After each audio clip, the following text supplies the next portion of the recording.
रात के लगभग 11:30 बज रहे थे। एक ट्रेन धीमी आवाज के साथ चंदनपुर रेलवे स्टेशन पर रुकती है और उसमें से एक लड़का उतरता है। उसका नाम था राहुल। हल्की ठंडी हवा चल रही थी। स्टेशन लगभग सुनसान था और आसपास सिर्फ झींगुरों की आवाज गूंज रही थी। राहुल ने इधर उधर देखते हुए खुद से बोला, अजीब स्टेशन है, इतना सन्नाटा क्यों है? उसे संभलपुर जाना था, लेकिन रात काफी हो चुकी थी। अजीब चेतावनी जैसे ही राहुल स्टेशन से बाहर निकला, उसे एक ऑटो वाला दिखाई दिया। राहुल ने पूछा, भैया संभलपुर चलोगे? ऑटो वाला पहले तो चुप रहा, फिर धीरे से बोला, नहीं साहब, इतनी रात को नहीं जाऊंगा। राहुल हैरान होकर बोला, क्यों? ज्यादा पैसे दे दूंगा।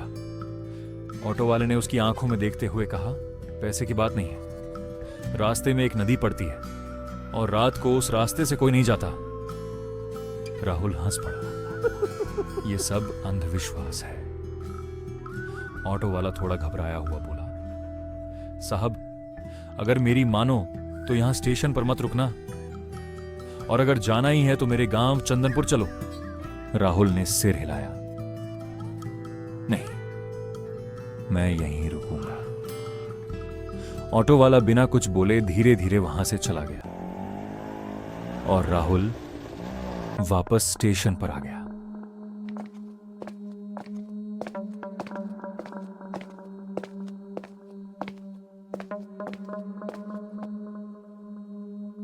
राहुल बैठे बैठे स्टेशन को इधर से इधर देख रहा था, जहां केवल उसको पेड़ और अंधेरा और सुनसान जगह दिखाई दे रही थी।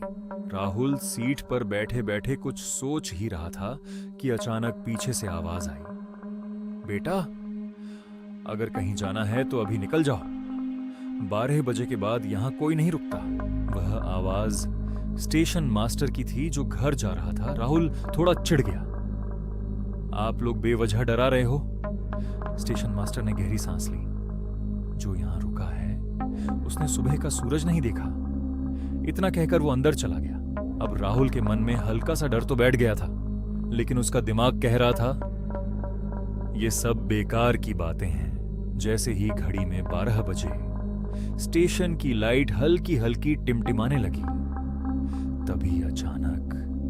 तभी अचानक उसके पास से दौड़ती हुई बिल्ली गुजरी।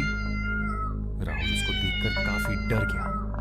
तभी वहां एक बाबा आया, लंबी दाढ़ी, काले कपड़े और आंखों में अजीब चमक। बाबा ने सीधे राहुल से कहा, बेटा अभी भी समय है, यहां से चले जाओ। राहुल ने झुंझलाकर कहा, आप लोग सब मिलकर मुझे डराने की कोशिश कर रहे हो। बाबा ने गंभीर आवाज में कहा, यहां जो भी रुका है उसने कभी सुबह नहीं देखी। राहुल ने हंसते हुए मोबाइल निकाला, मैं मॉडर्न आदमी हूं बाबा, भूत प्रेत में विश्वास नहीं करता। बाबा ने आखिरी बार कहा, ठीक है, फिर जो होगा उसके जिम्मेदार तुम खुद हो। और इतना कहकर बाबा वहां से चला गया। अब रात के 1:30 बजे थे। पूरा स्टेशन सुनसान और राहुल अकेला बेंच पर बैठा मोबाइल चला रहा था। अचानक उसे लगा जैसे कोई धीरे धीरे उसके पीछे चल रहा है। टक टक टक। राहुल ने पीछे मुड़कर देखा, कोई नहीं। अचानक पेड़ों के बीच से एक अजीब सी आवाज गूंज उठी, जैसे कोई औरत धीमे धीमे रो रही हो। राहुल का दिल तेजी से धड़कने लगा। वो डरते डरते उस आवाज की तरफ बढ़ा, लेकिन जैसे ही वो वहां पहुंचा, उसने चारों तरफ नजर दौड़ाई और ठिठक गया। कौन है यहाँ? बाहर निकलो, कौन रो रहा है यहाँ? राहुल ने देखा कि वहां कोई नहीं था और वह वहां से वापस आ गया, लेकिन मन में अजीब सी बेचैनी थी कि आवाज कहां से आ रही है, और अब वह डरने लग गया था। जैसे ही राहुल बेंच पर बैठा, फिर से आवाज आने लगी, फिर उसने देखा कि पटरी के बीचों बीच कोई लाल साड़ी के अंदर उल्टे पैर चल रही है।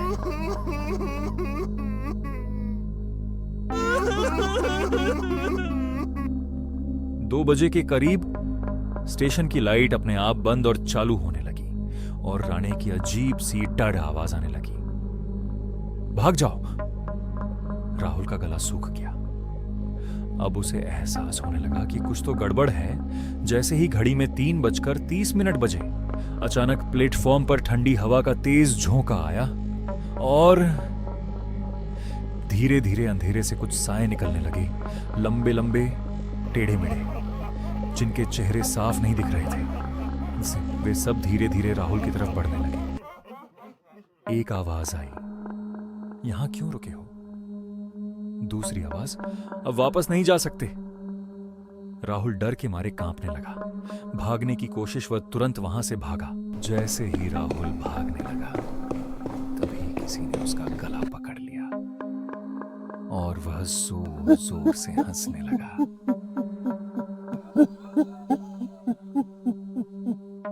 तूने यहाँ आकर बहुत बड़ी गलती की और उससे भी बड़ी गलती तूने यहाँ रुक कर की।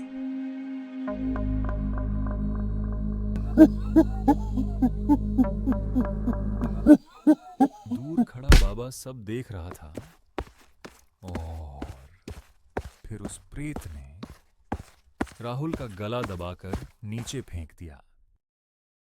मैंने बोला था बेटा, तुम यहाँ से चले जाओ। तुम्हारे यहाँ रुकना सही नहीं है, क्योंकि जो भी यहाँ रात को रुका वह जिंदा वापस कभी नहीं लौटा। मैं भी तुम्हारी तरह जिद करके यही रुका था, लेकिन मैं भी अब यही भटक रहा हूँ। और जो भी यहाँ रुकता है, मैं यहाँ रुकने के लिए मना करता हूँ। फिर मैं भी कुछ नहीं कर सकता, क्योंकि वह मुझसे भी ज़्यादा ताकतवर है। और फिर स्टेशन पर वही सन्नाटा छा गया और अगले दिन फिर से ट्रेन आने वाली थी।